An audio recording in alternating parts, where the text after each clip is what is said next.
누가 저의 마음을 이해해 줄 수 있다고 한다면 아마도 큰 힘이 될 것 같습니다.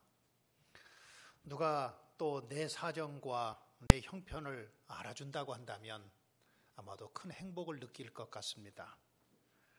사람이 내 마음을 이해해 주고 또 사람이 내 형편과 사정을 알아줘도 힘이 되고 또 행복한데, 만약에 주님께서 저의 마음을 아시고 주님께서 저의 마음을 이해해 주신다고 한다면 우리는 정말 행복한 것 아니겠습니까?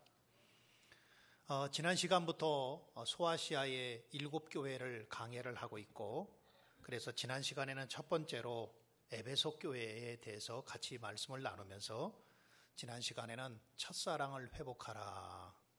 우리 한번 다 같이 따라할까요? 첫사랑을 회복하라. 에베소 교회 주님은 칭찬하셨습니다. 에베소 교회에 또 그들의 수고를 알고 계셨고 그들의 인내를 알고 계셨고 또 이단을 용납하지 않은 것도 주님이 알고 계셨고, 그뿐만 아니라 어렵고 힘든 가운데서도 참고 견디고 게으르지 않은 것까지도 주님께서 알고 계셨다 그랬습니다. 에베소 교회 모든 형편을 주님은 알고 계셨다는 거예요. 역시 마찬가지로 에베소 교회의 모든 형편을 아시는 주님은 저의 가정의 형편도 아실 거고, 그리고 내 인생의 아픔과 어려움, 내 삶의 위기와 어려움이 무엇인지도 주님께서 알고 계신 줄 믿습니다. 그리고 지난 시간에 에베소 교회에 주님은 칭찬만 해주신 것이 아니라 또 한 가지 책망도 하셨어요. 지난주에 에베소 교회는 무엇을 잃어버렸다고 그랬어요? 그렇습니다. 첫사랑을 잃어버렸다 그랬습니다. 사람이 사랑하면 피곤하지 않습니다. 사람이 사랑하면 힘들어도 힘든 줄 모릅니다. 사랑하면 더러움도 모릅니다. 사랑하면 지칠 줄도 모릅니다. 그런데 에베소 교회 성도들은 주님을 사랑하는 그 첫사랑을 버렸다 그랬습니다. 첫사랑을 버리면 우리 마음속에 뜨거움이 없습니다. 가슴이 떨리지 않습니다. 첫사랑을 버리면 교회 나와도 내 가슴이 주님 만나는 감격과 기쁨으로 뜨거워야 되는데, 가슴이 떨려야 되는데 가슴 떨림이 없습니다. 그리고 기쁨과 감격도 없고 내 마음이 냉랭해지는 것입니다. 주님은 에베소 교회 성도들을 향해서 첫사랑을 회복하라 말씀하신 주님께서 오늘도 저와 여러분들을 향해서 혹시라도 우리가 첫사랑을 잃어버려서 내 가슴이 냉랭하다면, 주님 전에 나오면서도 내 가슴에 떨림이 없다고 한다면 주님은 저와 여러분을 향해서 오늘도 말씀하시기를 첫사랑을 회복하라. 첫사랑을 회복하는 여러분 되기를 주님의 이름으로 축원합니다. 이제 오늘은 두 번째 시간으로 이 서머나 교회에 대해서 같이 말씀을 나누려고 합니다. 이 서머나 교회는 에베소 교회에서 북쪽으로 약 80km 떨어진 곳에 있는 그러한 도시 이름입니다. 이 서머나를 지금은 이즈밀이라고 그렇게 부르고 있는 곳인데요. 이 서머나에 언제 누가 교회를 세웠는지 성경은 정확하게 말하고 있지 않습니다. 그래서 누가 세웠는지 모르고 언제 이 서머나 교회가 생기게 되었는지 알 수 없습니다. 그러나 많은 주석학자들은 아마도 서머나 교회도 사도 바울이 세웠을 거다. 에베소 교회를 2차 전도 여행을 하던 중에 에베소 교회를 세웠던 것처럼 아마도 성경에 나와 있지는 않지만 서머나 교회도 역시 마찬가지로 사도 바울이 그 교회를 세우고 그곳에서 하나님의 말씀을 증거했을 것이다. 그렇게 추측은 하고 있습니다. 어쨌든 간에 이 서머나 교회는 언제 교회가 세워졌고 누구에 의해서 교회가 시작되었는지 알 수 없지만, 그러나 빌라델피아 교회와 함께 주님으로부터 책망은 하나도 받지 않고 칭찬만 받았던 교회인 것을 보면 교회로서의 사명을 잘 감당하는 교회였고, 그리고 하나님 앞에서 바로 서 있는 교회였다라고 하는 거예요. 오늘날 교회는 많지만 정말 교회가 교회다운 교회가 과연 얼마나 있을까요? 오늘날 하나님 앞에서 과연 바로 서 있는 교회가 얼마나 많이 있을까요? 서문학교회는 큰 교회는 아니었지만 그러나 주님 모실 때에 칭찬만 있는 교회, 책망이 하나도 없는 교회였다고 하는 거예요. 저는 오늘 우리 강릉성결교회가 서문학교회처럼 책망이 없고 칭찬만 있는 교회, 그런 성도들이 될 수 있기를 우리 주님의 이름으로 다시 한번 축원합니다. 요즘 현대의 그 목회자들 가운데서 강소영 교회라고 하는 이름이 많이 이렇게 들리고 있습니다. 그러니까 이제 예전에는 교회를 맘모스 교회를 원했어요. 그래서 몇천 명 모이고 몇만 명 모이고 뭐 한국에서 몇십만 명 모이는 교회가 있다고 하는 그것을 자랑하고, 또 많은 교회들이 야, 우리 교회도 저런 교회처럼 몇천 명 모이는 교회, 몇만 명 모이는 교회가 되자 하면서 그렇게 지향하고 살아왔습니다. 그런데 덩치는 크다 보니까 속에는 교회의 본질을 잃어버리게 되었고 교회답지 않은 교회들이 참 많아지게 되었습니다. 그래서 요즘 한국교회 새로운 패러다임이 생기게 되었는데 그것은 강소형 교회라고 하는 거예요. 강소형 교회는 큰 교회가 아니라 작지만 강한 교회. 작지만 강한 교회. 몇만 명 모이고 몇천 명 모이고 그리고 몇백 명 모이지는 않지만 그러나 숫자보다도 뭔가 그 안에 힘이 있고 교회의 본질과 사명을 감당하고 있는 강한 교회. 숫자는 많이 모이지 않지만 강한 교회, 그런 교회를 가리켜서 우리는 강소형 교회다라고 말합니다. 저는 서문학교회를 보면서 서문학교회는 강소형 교회입니다. 서문학교회는 큰 교회도 아니고 많은 사람들이 모여있는 교회도 아니었고, 그리고 서문학교회는 부자교회도 아니었다고 분명히 성경은 말씀하고 있습니다. 그런데도 주님이 보실 때에 서문학교회는 강소형 교회였고 교회로서의 사명과 하나님이 보실 때에 교회로서의 그 본질을 잘 지키고 있는 그러한 교회였다고 하는 거예요. 우리 강릉성결교회가 서문학교회처럼 주님으로부터 칭찬만 받는 교회, 책망이 없는 교회, 또 주님이 보실 때 교회다운 교회, 그리고 이 세상의 등불과 소금의 빛과 소금의 역할을 감당하며 이 세상을 변화시키고 살릴 수 있는 교회, 이쯤 되면 할렐루야 아멘이 나와야 되겠지요. 네, 그런 교회가 될 수 있기를 우리 주님의 이름으로 축원합니다. 자, 그러면 서문학교회에 주님께서 편지하라고 사도 요한에게 말씀하셨는데 그 편지하라고 말씀하셨던 주님은 어떤 주님이셨느냐? 우리 한번 다 같이 8절 말씀 같이 한번 볼까요?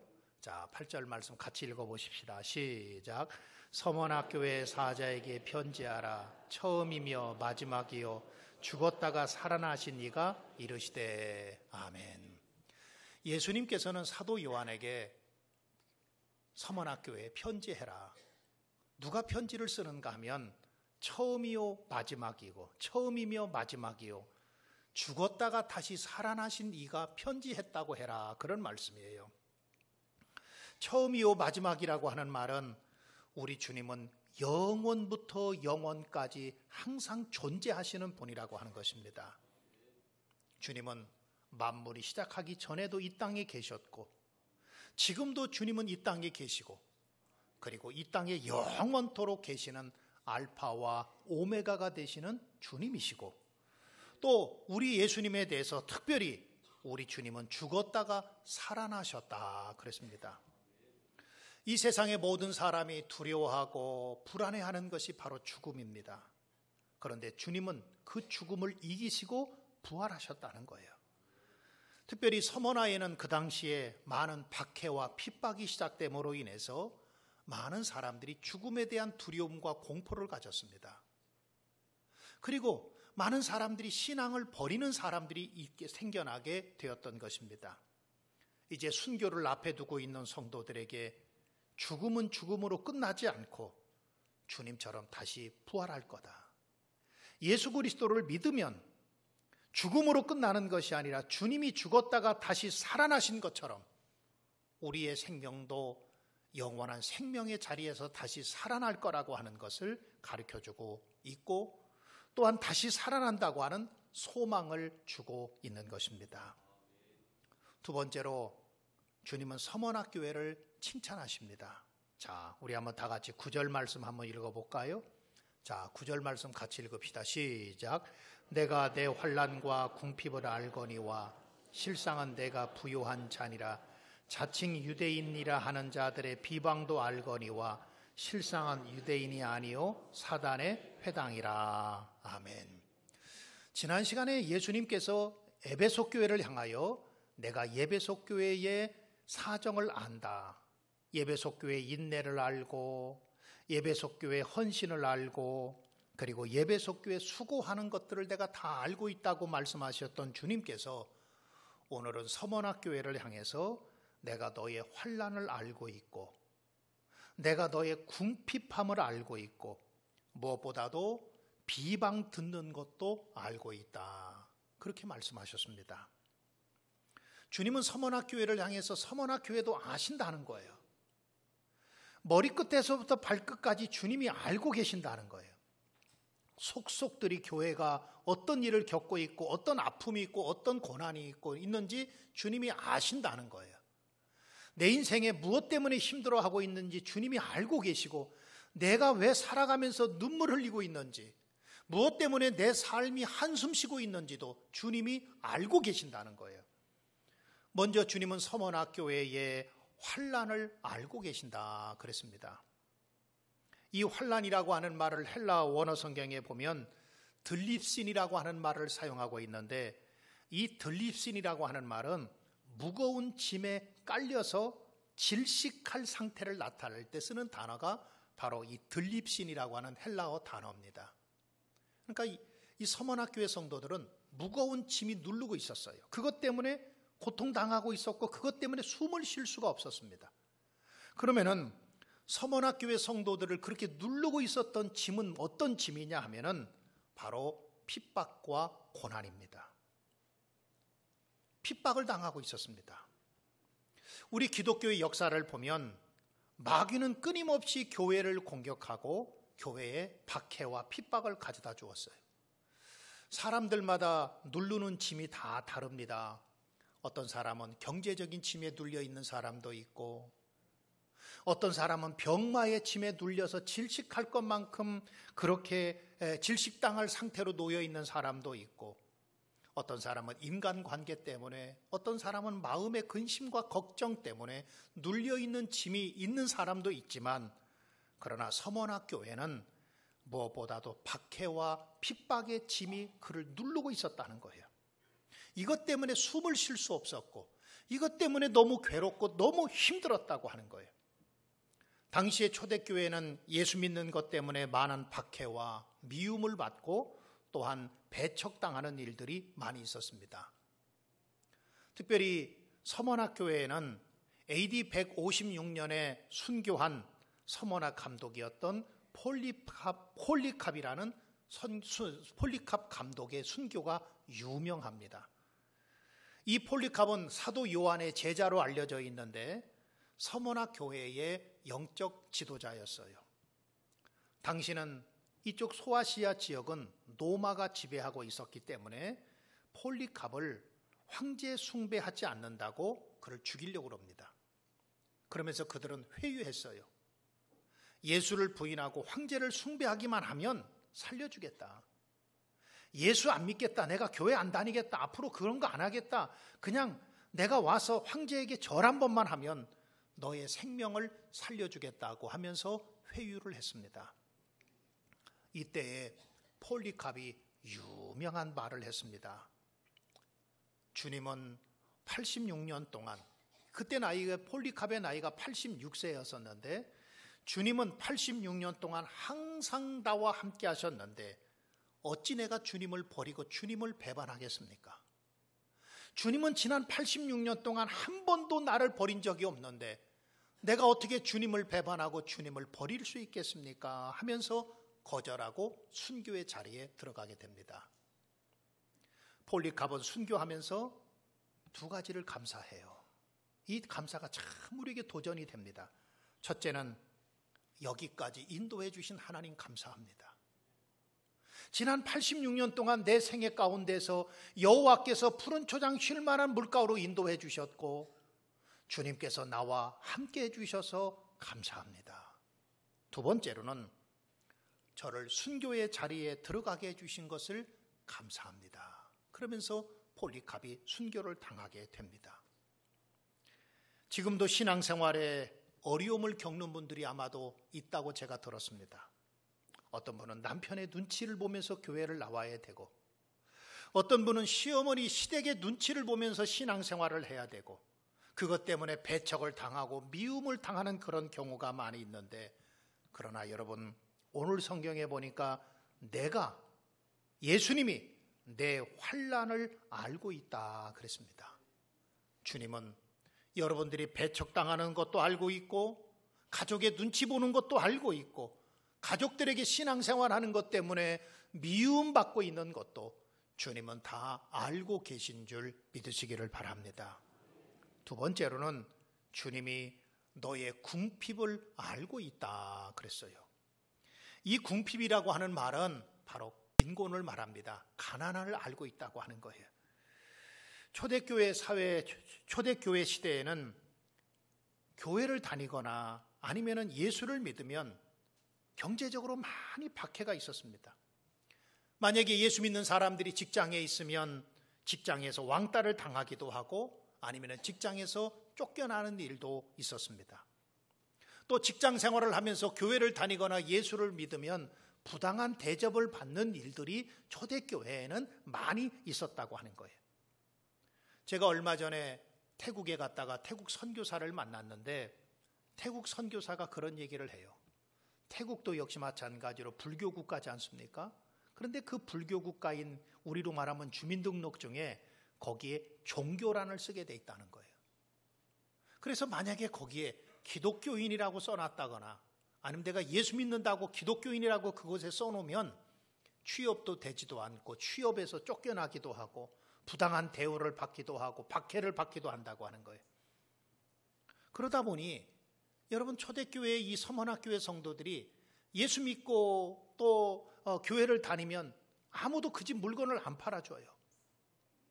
또한 경제적으로 어려움을 당하고 경제적으로 궁핍할 수밖에 없어요. 그런데 그렇게 궁핍할 수밖에 없는 서머나교회 성도들을 향하여서 주님은 뭐라고 말씀하고 있는가 하면 우리 다 같이 9절 말씀을 다시 보면 내가 내 환난과 궁핍을 알거니와 실상은 내가 뭐한 자라고 그랬어요? 부유한 자라 그랬어요. 틀림없이 그들은 가난한 자들입니다. 헐벗고 있습니다. 예수 믿는 것 때문에 많은 피해를 당하고 있고 그리고 경제적으로 어렵고 힘들고 가난하게 사는 자들인데 주님은 그들을 보시면서 뭐라고 말씀하고 있는가 하면 너희는 절대로 가난한 사람이 아니다는 거예요.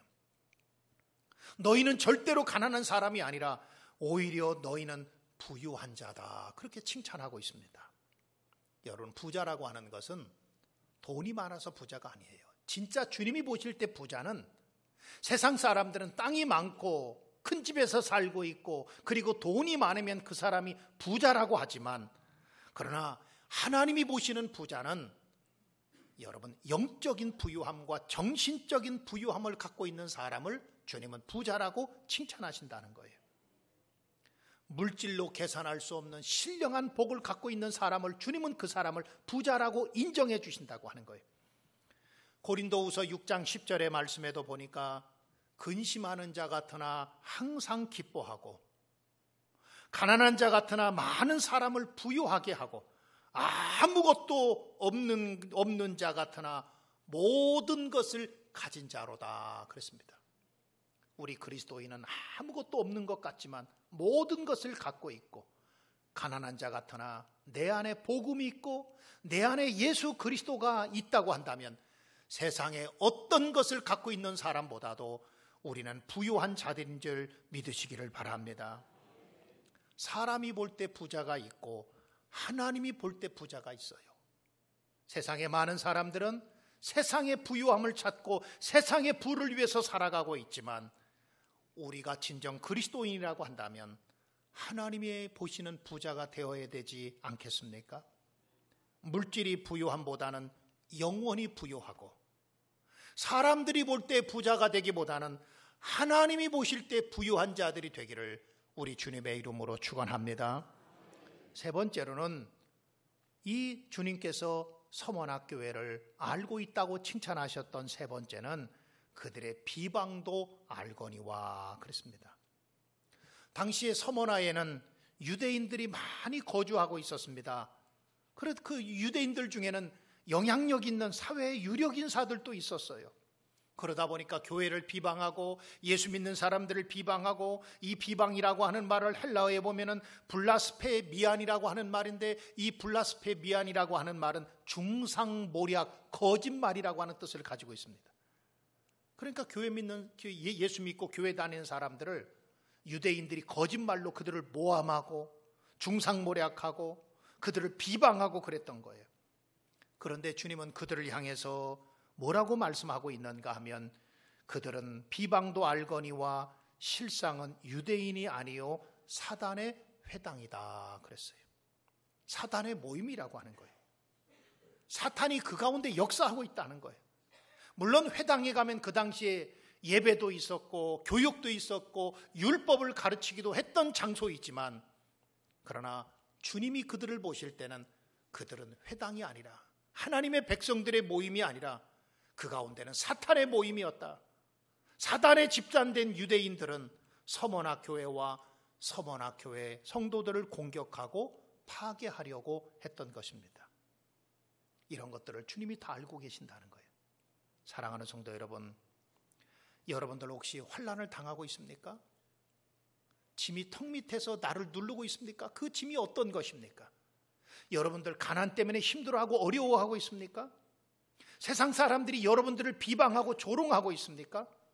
그 어떤 것이든지 간에 주님은 여러분들의 형편과 사정을 알고 계시고 우리를 그 가운데서 건져주시고 도와주시는 주님이신 줄 믿으시기를 바랍니다. 마지막 세 번째로 주님은 서머나교회를 향해서 두 가지를 당부하십니다. 자, 우리 한번 다 같이 10절 말씀 같이 한번 읽어볼까요? 시작. 너는 장차 받을 고난을 두려워하지 말라. 볼지어다 마귀가 장차 너희 가운데서 몇 사람을 옥에 던져 시험을 받게 하리니 너희가 10일 동안 환난을 받으리라. 내가 죽도록 충성하라. 그리하면 내가 생명의 관을 내게 주리라. 아멘. 예수님께서 서머나교회의 일을 아신다고 그랬어요. 서머나교회의 환난을 알고 있고 서머나교회의 궁핍함을 알고 있고 서머나교회가 비방당하는 것도 알고 있고 모든 것을 아시는 주님께서 서머나교회에 두 가지를 당부하십니다. 한 가지는 어떤 고난 가운데서도 장차 받을 고난을 두려워하지 말라라고 하는 거예요.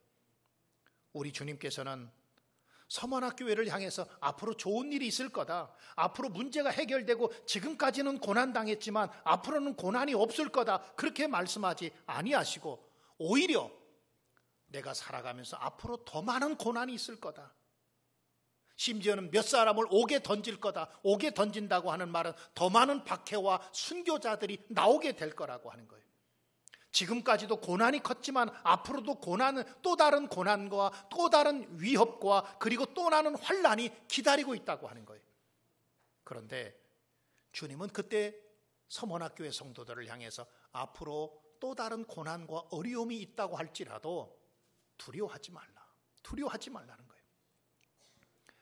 왜 이렇게 두려워하지 말라고 말씀하고 있는가 하면은 오늘 10절을 다시 보면 너는 장차 받을 고난을 두려워하지 말라.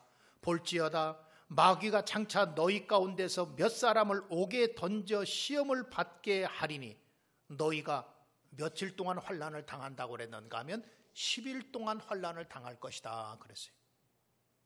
여기서 10일이라고 하는 말은 꼭 열흘을 나타내는 것이 아니라 그 고난과 환난이 길지 않고 짧을 거라고 하는 것을 말하고 있는 거예요. 앞으로 많은 고난과 시험이 있기는 있지만 그 시험과 고난이 오래가지 않도록 주님께서 도우시고 주님께서 해결해 주실 것이기 때문에 우리가 환난을 당하고 궁핍함을 당하고 비방을 당하고 그래도 절대로 두려워하지 말라고 하는 거예요. 사랑하는 성도 여러분, 두려워하지 마시기를 주님의 이름으로 축원합니다. 지금까지 여러분들이 살아온 인생길에서 끝없이 많은 환난과 어려움과 시련과 문제가 여러분들 앞에 있었지만 그러나 오늘로 끝나지 않을 겁니다. 여러분들이 어쩌면 내일도 모레도 그리고 내년에도 내후년에도 내가 살아있는 그날까지 여러분들에게 환난이 있을 것이고 궁핍이 있을 것이고 그리고 비방도 있을 것이고 내 속에 남모르는 눈물을 흘릴 때가 분명히 있을 거라고 하는 거예요. 그래도 여러분 두려워하지 마시고 끝까지 주님을 바라보고 주님께 소망을 둘 수 있는 여러분이 되기를 주님의 이름으로 축원합니다. 두 번째로 주님은 또 한 가지 당부를 했어요. 그것은 오늘 본문 10절 마지막 부분에 보니까 내가 죽도록 충성하라. 그리하면 내가 생명의 관을 내게 주리라 그랬습니다. 우리 한번 다 같이 따라 할까요? 내가 죽도록 충성하라. 그리하면 생명의 관을 내게 주리라. 누가 주신다는 거예요? 주님이 주신다는 거예요. 무엇을 주신다는 거예요? 생명의 관을 주신다는 거예요. 어떤 사람에게 이 생명의 관을 주신다는 거예요? 어떤 사람에게요? 자, 오늘 스크린 다시 한번 띄워줘 보세요. 자, 내가 생명의 관을 내게 주리라고 그랬는데 내가 죽도록 충성하면 스크린 좀 띄워줘 봐요. 본문. 예. 자, 내가 죽도록 충성하라. 이 생명의 관은 누가 주시는 겁니까? 주님이 주시는 겁니다. 어떤 사람에게 주시는 겁니까? 죽도록 충성하는 사람에게 주시는 것입니다. 주님이 주시는 것은 무엇을 주십니까? 생명의 관을 주신다는 거예요. 고난과 어려움이 있어도 두려워하지 말고 죽음을 두려워하지 말고 많은 핍박과 환난이 있다고 할지라도 그 가운데서도 두려워하지 말고 끝까지 죽도록 충성하라는 것입니다. 죽도록이라고 하는 이 말은 설사 죽음이 찾아온다고 할지라도 흔들리지 말고 계속 충성하라고 하는 것입니다. 죽음에 이르기까지 충성하라고 하는 것입니다. 충성이라고 하는 이 말은 충성이라고 하는 말을 헬라 원어 성경에 보면 피스토스라고 하는 말을 사용하는데 이 피스토스라고 하는 말은 신실하다고 하는 뜻을 가지고 있고 믿음이라고 하는 뜻을 가지고 있습니다. 주님을 향한 믿음.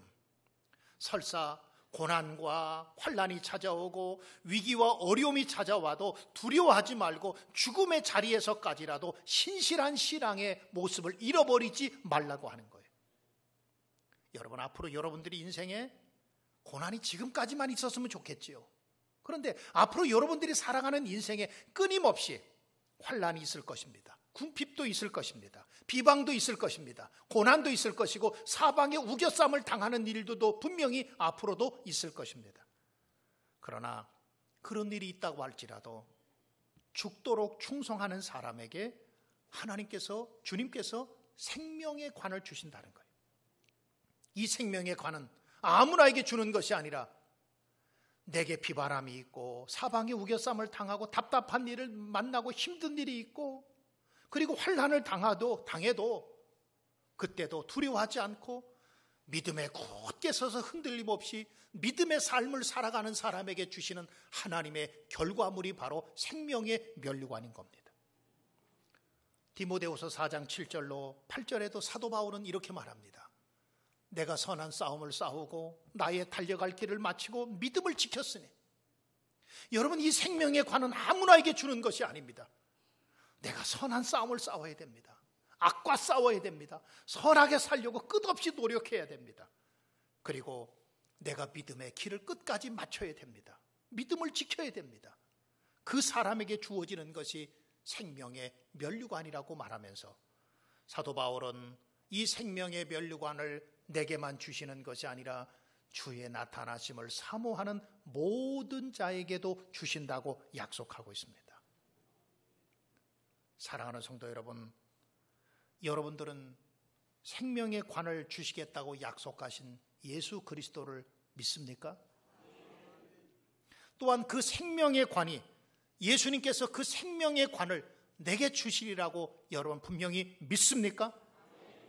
그것을 믿는다고 한다면 여러분이 지금까지 살아왔던 길보다 앞으로 살아가야 될 길에 때로는 고난이 있고 어려움이 찾아올 수도 있습니다.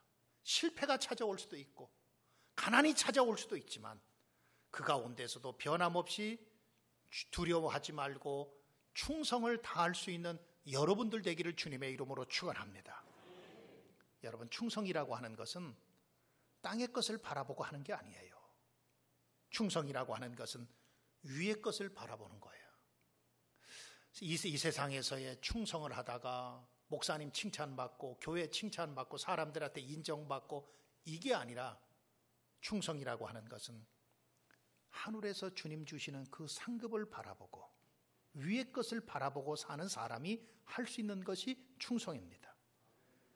여러분들이 혹시 충성을 잃어버리고 살았다고 한다면 이 서원학교에 주셨던 주님의 말씀을 통해서 충성을 회복하고 그래서 생명의 관을 받는 그날까지 면류관을 받는 그날까지 헌신과 충성을 다 할 수 있는 심지어는 여러분들 앞에 죽음이 찾아온다고 할지라도 충성을 다하여서 생명의 면류관을 받는 여러분들 되기를 주님의 이름으로 축원합니다.